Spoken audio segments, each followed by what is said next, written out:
கந்த புராணம் பல நீதிகளை உரைக்கிறது.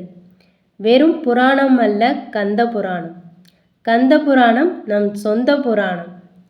கந்த புராணம் படிக்க ஆரம்பிக்கும் போது இருந்ததை விட கந்த புராணம் படித்து முடித்த பின்பு ஒருவரை புது மனிதனாக, புனிதமான மனிதனாக முருகப்பெருமான் ஆக்கிவிடுவார். இனி கதைக்கு வருவோம். மாயை ஏதோ அவர் மீது இரக்கம் கொண்டு அவருடைய ஆசைக்காக அவள்கிணங்கியதாக காட்டிக்கொண்டு, சரி, உங்களுக்காக என்னை சேருவதற்கு ஒத்துக்கொள்கிறேன்.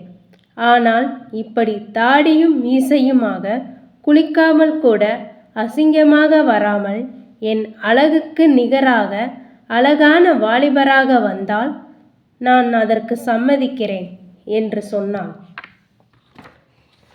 உடனே தன் தவ வலிமையால் அழகான தோற்றத்தோடு வந்தார். மாயை அவரது கரத்தை பற்றி கொண்டு ஒரு பொன் மண்டபத்துக்குள் போனார். முதலில் அவர்களோடு ஏற்பட்ட இணைப்பின் காரணமாக சூரபத்மன் தோன்றினான்.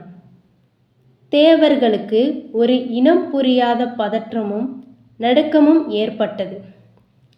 கந்த புராணத்தில் இதை பாடல் வடிவமாக பார்ப்போம். அந்த வேளையில் முகுந்தனும் அம்புயத்தவனும் இந்திராதியார் யாவரும் முனிவரர் எவரும் தம் தம் உள்ளமேல் நடுக்குற மாயவள் தன்பால் வந்து தோன்றினன் சூரன்மா எனும் வலியோன். அத்துடன் காசிபருக்கும் மாயைக்கும் ஏற்பட்ட வியர்வையின் காரணமாக வியர்வையிலிருந்து 30,000 வெள்ளம் அசுரர்கள் தோன்றினார்கள்.